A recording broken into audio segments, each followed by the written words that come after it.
여러분 안녕하세요. 윤석열 국민의힘 대선 후보와 이준석 국민의힘 당대표의 갈등이 극적으로 마무리됐습니다. 두 사람은 힘을 합쳐 대선에서 모든 부분에서 같이 하자 이렇게 결의를 했다라는 소식이 조금 전에 보도가 됐습니다. 윤석열 후보는 이준석 대표와 모든 부분에 있어서 직접적으로 소통을 하면서 상황을 공유하겠다 이렇게 얘기를 했습니다. 동시에 윤석열 후보는 김종인 전 비상대책위원장이 국민의힘 선대위에 총괄 선대위원장직을 수락했다 이렇게 또 밝혔습니다. 이러면서 이른바 윤석열 대선 후보, 김종인 총괄 선대위원장, 또 이준석 당대표의 이 이른바 삼각 트로이카 체제, 삼각 편대가 극적으로 만들어지는 그러한 상황이 됐습니다. 그동안에 사실 윤석열 후보와 김종인 전 위원장이 계속 갈등을 하고, 또 윤석열 후보와 이준석 대표가 갈등하고, 이러면서 김병준 상임 선대위원장 중심의 선대위 체제가 굴러가는 그런 흐름이었었는데, 이런 부분에 대한 여러 가지 문제점들이 노출이 되면서 결국 윤석열 후보는 김종인 전 위원장과 이준석 대표와의 극적인 화해를 통해서 새로운 선대위 체제를 받아들이는 쪽으로 그렇게 입장을 정리한 것으로 그렇게 분석이 됩니다. 그렇게 된 배경에는 현재의 이 선대위 체제, 김병준 상임 선대위원장, 그리고 여러 명의 이제 공동 선대위원장들이 있죠.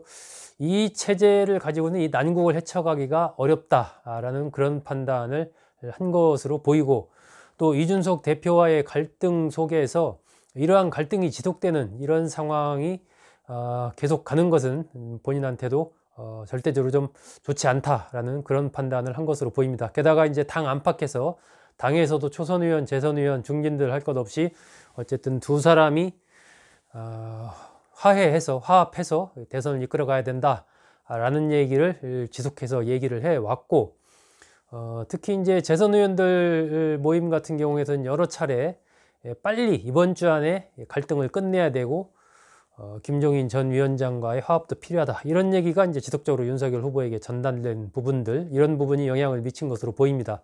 또한 최근에 홍준표 의원과의 회동에서도 이준석 대표와의 빠른 이 갈등 수습이 필요하다라는 의견을 이제 홍 의원이 냈고, 이런 부분도 좀 영향을 크게 미치지 않았나 하는 생각이 듭니다.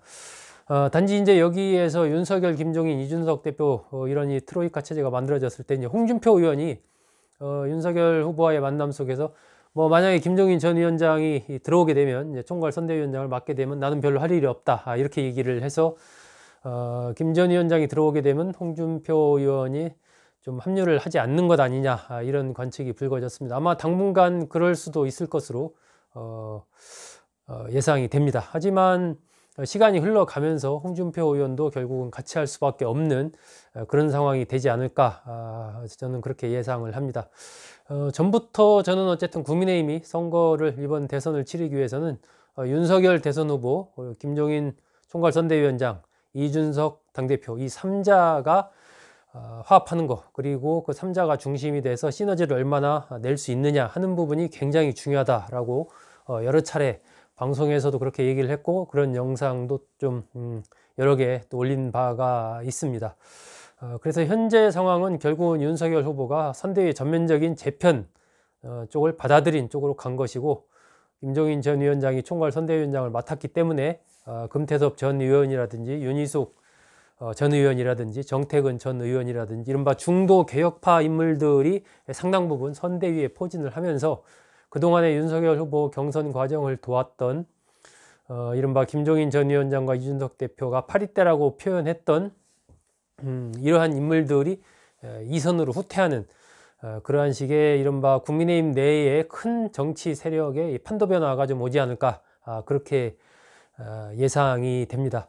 윤석열 후보로서는 제가 보기에는 어쨌든 안정적인 이제 큰 틀에서의 김종인 전 위원장이 총괄 선대위원장을 맡아서 이제 감독 같은 그런 역할을 하면서 큰 판의 이슈 대응, 메시지 이런 것들을 이제 과감하게 던져가는 이제 대선판 자체를 좀 주도해 가려는 아마 그런 움직임을 보일 것이고, 윤석열 후보는 그에 맞춰서 조금 자신의 정책적인 부분 이런 것들을 가다듬으면서 조금 더 여유를 갖고 가는 그런 흐름으로 갈 것으로 예상이 되고, 이준석 대표는 2030 세대에 대한 여러 가지 접점들을 찾아가면서 이 홍보 분야에서 미디어를 활용한 여러 가지 다양한 새로운 시도들, 이런 것들을 좀 선보일 가능성이 있지 않나 하는 그런 생각이 듭니다.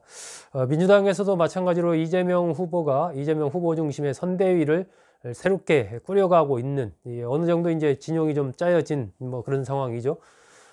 그런 부분들이기 때문에 대선은 이제부터 본격적으로 좀 서로 여야가 경쟁하는 그런 체제로 들어갔다라고 생각이 듭니다. 윤석열 후보의 이번 결단이라고 봐야 되겠죠.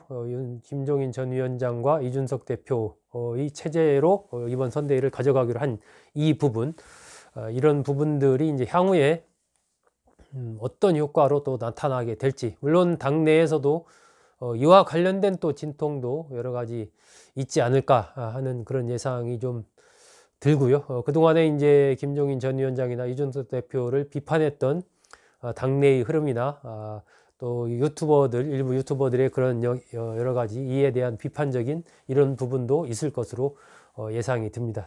하지만 저는 기본적으로 윤석열 후보가 현명한 판단을 했다, 이렇게 좀 평가를 하고, 김종인 전 위원장과 이준석, 윤석열 요 3자로 국민의힘의 선대위 체제가 재편되면서 이제부터 본격적인 그야말로 선대위를 제대로 한번 해볼 수 있는 토대를 마련했다라고 좀 생각을 합니다. 여권도 이제 진영을 갖춘 상태이기 때문에 좀 더 흥미롭게 여야의 이 대선전을 지켜볼 수 있는 그런 기본적인 상황이 좀 되지 않았나, 그렇게 판단을 합니다. 앞으로 조금 더 흥미롭게 판을 좀 지켜볼 수 있게 된 것 같습니다. 여러분 감사합니다.